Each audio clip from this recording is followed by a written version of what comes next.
ഒരു നൂറ്റാണ്ടിന്റെ പാരമ്പര്യമുള്ള മുജാഹിദ് പ്രസ്ഥാനത്തിലെ ചെറുകുട്ടികൾക്ക് പോലും നെഞ്ചത്ത് കൈവച്ച് പറയാൻ സാധിക്കും, ഏതിരുട്ടിലും ഏത് വെളിച്ചത്തിലും ഏത് പകലിലും ഏത് വിജനതയിലും എനിക്കെന്റെ റബ്ബ് മതി എന്ന്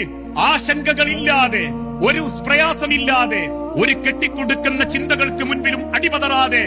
ആർജവത്തോടെ പറയാൻ പറ്റണം, എനിക്കെന്റെ റബ്ബുണ്ട്. അല്ലാഹു ലാ ഇലാഹ ഇല്ലാ ഹുവൽ ഹയ്യുൽ ഖയ്യൂം ലാ തഖുദുഹു സിനത്തുൻ വലാ നൗമുൻ ലഹു മാ ഫിസ് സമാവാതി വമാ ഫിൽ അർളി മൻ ദല്ലദീ യശ്ഫഉ ഇൻദഹു ഇല്ലാ ബിഇദ്നിഹി യഅലമു മാ ബൈന ഐദീഹിം വമാ ഖൽഫഹും. വെള്ളത്തിന് വേണ്ടി കാലിട്ടടിക്കുന്ന ഇസ്മായിൽ നബിയെ പരിഗണിക്കാതെ സഫക്കും മർവക്കും കുന്നുകൾക്ക് മുകളിലെ കോടിക്കയറിയ ഹാജറ ബീവിയുടെ ഉള്ളിലുണ്ടായ വിശ്വാസം വിജനമായ പ്രയാസങ്ങളിൽ മരുഭൂമിയിൽ അകപ്പെട്ട് അങ്ങേയറ്റം പ്രയാസപ്പെട്ടുകൊണ്ടിരിക്കുന്ന കാലഘട്ടത്തിൽ പോലും അള്ളാഹുവിന്റെ പ്രവാചകൻ ബദറിന്റെ രണാങ്കണത്തിൽ നിന്ന് പ്രാർത്ഥിച്ച റബ്ബിനോടുള്ള പ്രാർത്ഥന, മത്സ്യത്തിന്റെ വയറ്റിൽ അകപ്പെട്ടപ്പം യൂനുസ് നബി പ്രാർത്ഥിച്ച പ്രാർത്ഥന, ശരീരമാസകലം വ്രണപ്പെട്ട രോഗം ബാധിച്ച് നാട്ടുകാരൊറ്റപ്പെടുത്തി